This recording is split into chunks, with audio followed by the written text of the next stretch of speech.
भगवत गीता के दूसरे अध्याय के 47वें श्लोक में बताया गया है, यावान अर्थ उद्दुपाने सर्वतः संपलुतुदके तावान सर्वेषु वेदेषु ब्रह्माणस्य बीजानतः। अर्थ, एक छोटे से कूप का सारा कार्य एक विशाल जलाशय से तुरंत पूरा हो जाता है। इसी प्रकार वेदों के आंतरिक तात्पर्य जानने वालों को उनके सारे प्रयोजन सिद्ध हो जाते हैं। यहाँ विस्तार से यह बताया गया है कि वेदों में एक कर्मकांड विभाग है।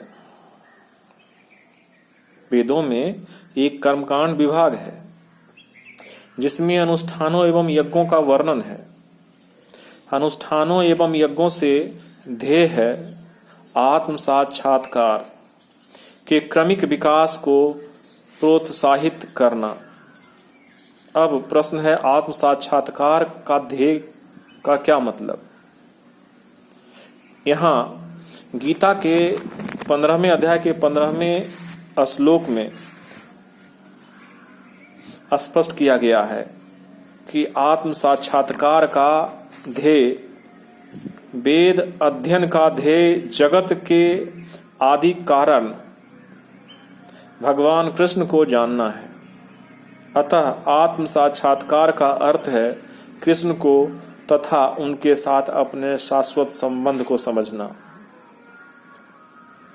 अब आगे यह प्रश्न बनता है कि कृष्ण के साथ जीवों का संबंध का उल्लेख गीता के 15 अध्याय के 7वें श्लोक में है, जिसमें कहा गया है कि जीवात्माएं भगवान के अंश स्वरूप है।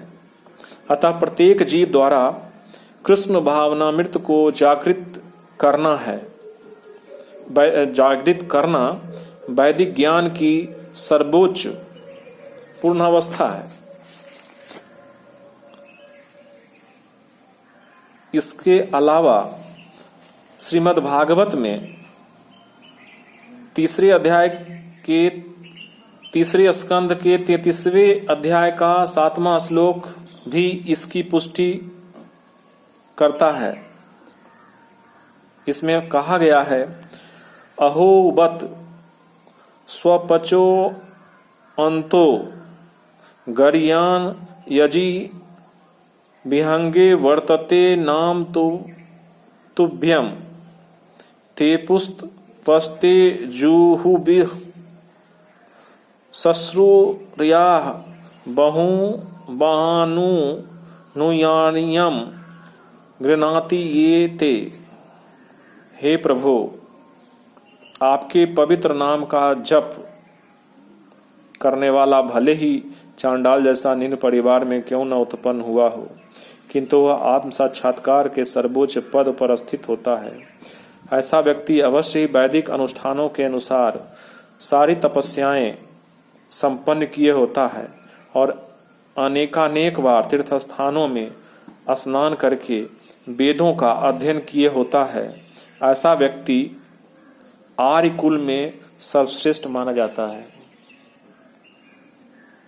अतः मनुष्य को इतना बुद्धिमान तो होना ही चाहिए कि केवल अनुष्ठानों के प्रति आसक्त न रहकर वेदों के उद्देश्य को समझे और अधिकाधिक इंद्रिय तृप्ति के लिए ही स्वर्गलोक जाने की कामना न करे। अतः मनुष्य को इतना बुद्धिमान तो होना ही चाहिए कि केवल अनुष्ठानों के प्रति आसक्त न रहकर वेदों के उद्देश्य को समझे और अधिकाधिक इंद्रिय तृप्ति के लिए ही स्वर्गलोक जाने की कामना न करे। इस युग में सामान्य व्यक्ति के लिए न तो वैदिक अनुष्ठानों के समस्त विधि विधानों का पालन करना संभव है और न सारे वेदांत तथा उपनिषदों का सर्वांग अध्ययन कर पाना सहज है। वेदों के उद्देश्य को संपन्न करने के लिए प्रचुर समय, शक्ति, ज्ञान तथा साधन की आवश्यकता होती है। इस युग में ऐसा कर पाना संभव नहीं है, किंतु वैदिक संस्कृति का परम लक्ष्य भगवत नाम कीर्तन द्वारा प्राप्त हो जाता है, जिसकी संस्तुति प्रतीतात्माओं के उद्धारक भगवान चैतन्य द्वारा हुई है। एक बार की बात है, जब चैतन्य से महान वैदिक पंडित प्रकाशानंद सरस्वती ने पूछा कि आप वेदांत दर्शन का अध्ययन न करके एक भावुक की भांति पवित्र नाम का कीर्तन क्यों करते हैं?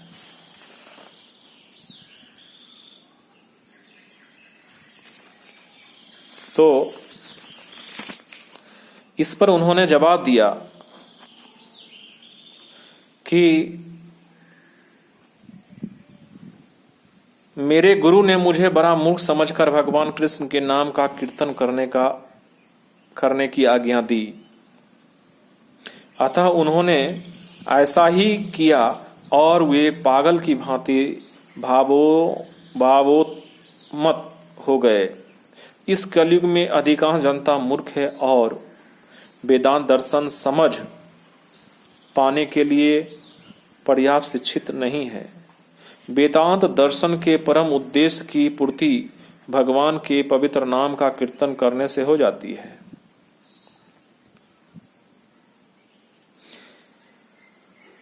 वेदांत वैदिक ज्ञान की प्रकाष्ठा है और वेदांत दर्शन के प्रणेता तथा ज्ञाता भगवान कृष्ण हैं। सबसे बड़ा वेदांती तो वह महात्मा है जो भगवान के पवित्र नाम का जप करने में आनंद लेता है। संपूर्ण वैदिक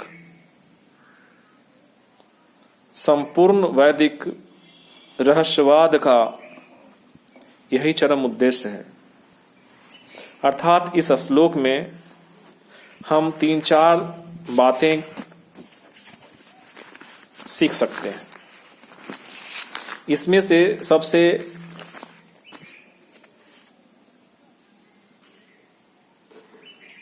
पहला पॉइंट ये बनता है कि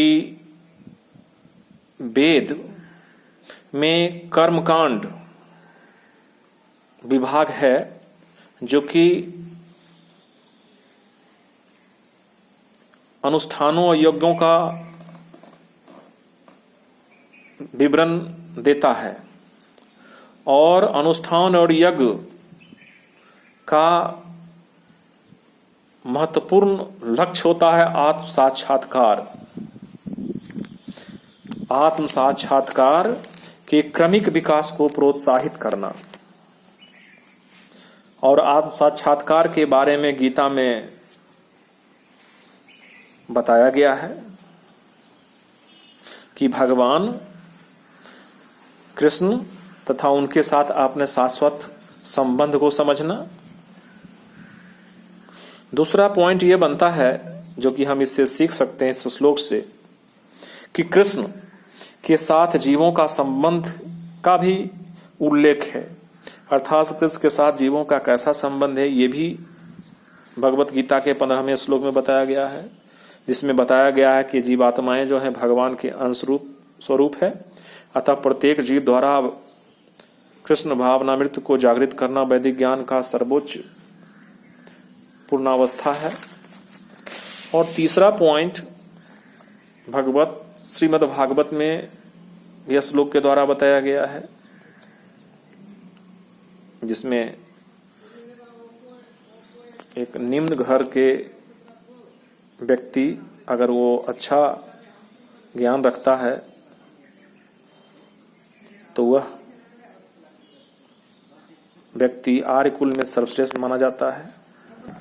अर्थात इससे हम ये समझ सकते हैं कि भगवत गीता का उद्देश्य भी इससे पता चलता है, जिसमें यह बताया गया है, जिसके द्वारा हम समझ सकते हैं कि मेन मकसद है कि भगवान के प्रति मनुष्य का एक अच्छा संबंध हमेशा हमेशा के लिए रहना चाहिए, जिससे कि वह आगे अच्छा काम करे और गलत रास्तों का वो उस पर नहीं चल पाए। उपनिषदों का भी महत्वपूर्ण स्थान है, क्योंकि उपनिषद जो है जिसको कि वो वैदिक ज्ञान का पराकाष्ठा माना जाता है, इस तरह से हम ये समझते हैं कि यह श्लोक अर्थात 47 श्लोक हम इस तरह की बातें सीखते हैं।